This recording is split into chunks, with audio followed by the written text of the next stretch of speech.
दोस्तों, आज एक खिलाड़ी को आपके समर्थन की, आपके सपोर्ट की बहुत ज़्यादा ज़रूरत है। इसलिए मैं चाहूँगा कि मैं जो ये छोटी सी खबर आपको बताने जा रहा हूँ, ये खबर आप न सिर्फ देखेंगे बल्कि पूरी देखेंगे और इसे ज़्यादा से ज़्यादा शेयर भी करेंगे। ये कहानी दरअसल एक तीरंदाजी करने वाली खिलाड़ी पर है, उसकी बेबस होने पर है, उसकी मजबूरी पर है, उसकी लाचारी पर है।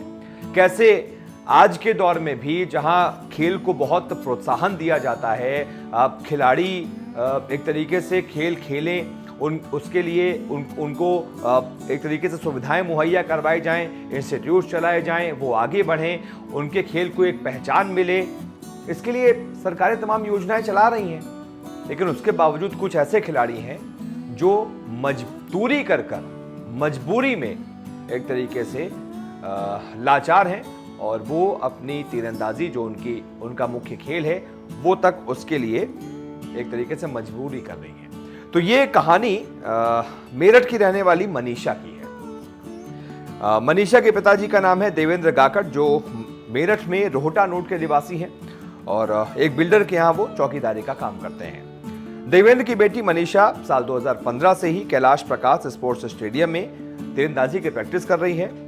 आर्थिक हालात बहुत बेहतर नहीं होने की वजह से देवेंद्र ने कभी भी अपनी तंगी को बेटी के सपनों के आड़े नहीं आने दिया। उन्होंने बहुत मेहनत की और नतीजा ये रहा कि मनीषा ने तीरंदाजी की प्रतियोगिताओं में अब तक कई मेडल जीते हैं। साल 2020 में भुवनेश्वर में आयोजित ऑल इंडिया इंटर विश्वविद्यालय प्रतियोगिता में उन्होंने कांस्य पदक जीता।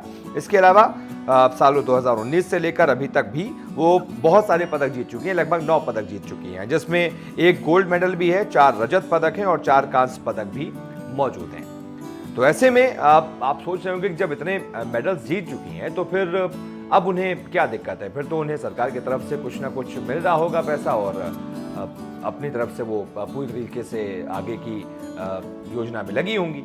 लेकिन ऐसा नहीं है। वर्तमान समय में मनीषा पंजाब में अमृतसर स्थित गुरु नानक देव विश्वविद्यालय से ग्रेजुएशन कर रही हैं। मनीषा के मुताबिक घर की हालत जो है वो सही नहीं है, इसलिए विश्वविद्यालय के अधिकारियों ने उन्हें अपनी तरफ से एक धनुष बाण उपलब्ध कराया ताकि वो तीरंदाजी की अपनी प्रैक्टिस चालू रखें। इससे वो लगातार प्रैक्टिस करती भी आ रही हैं और जल्द ही उनकी ग्रेजुएशन पूरी हो जाएगी, जिसके बाद ये धनुष बाण उनसे वापस ले लिया जाएगा।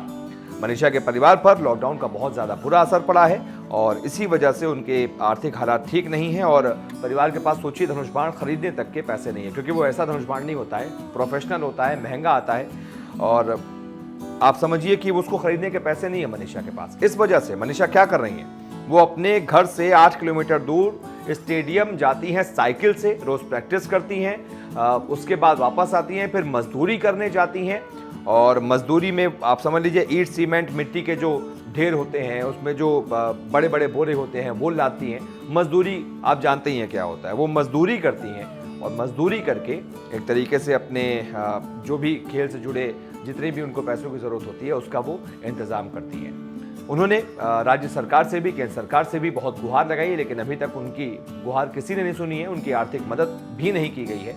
लेकिन हमारे ज़रिए मैं भी आपसे चाहूँगा कि आप भी जहाँ कहीं भी हैं आप मनीषा की मदद कर सकते हैं और मदद आपको करनी भी चाहिए। इस वीडियो को ज़्यादा से ज़्यादा शेयर कीजिए ताकि मनीषा की ये आवाज़ ज़्यादा से ज़्यादा लोगों तक पहुँच पाए, हुक्मरानों तक पहुँच पाए, जो ये तो दावा करते हैं कि हम खेल को प्रोत्साहित कर रहे हैं, उसके लिए तमाम योजनाएं चला रहे हैं, पैसे देते हैं, लेकिन वो पैसा जाता कहाँ है?